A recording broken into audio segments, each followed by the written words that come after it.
In order to access the full array of module resources on FOSSweb, you will need to enter one or more access codes.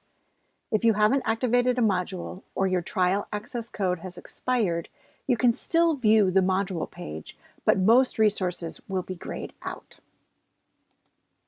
If you are using newer editions of the FOSS curriculum, you will find your access code on the inside cover of your investigations guide.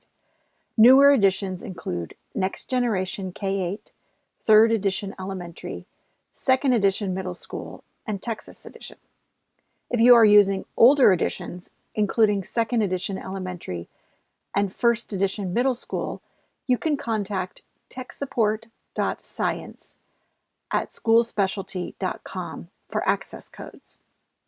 To enter your access code, go to the FOSSweb homepage and log in using your account credentials. You will always go to your teacher homepage when you log in. If this is a new account, your homepage will have no modules in the My FOSS module area. Get your access codes handy and click the green Activate Your Access Code button. A light box will pop up allowing you to enter one or more access codes. The codes are a mix of letters and numbers and are usually 10 characters in length. You can enter any kind of access code here: basic module access, premium access, or trial codes. If you have a premium code, you can enter it at any time, either before or after you enter the basic code. After you've entered your code or codes, click Submit.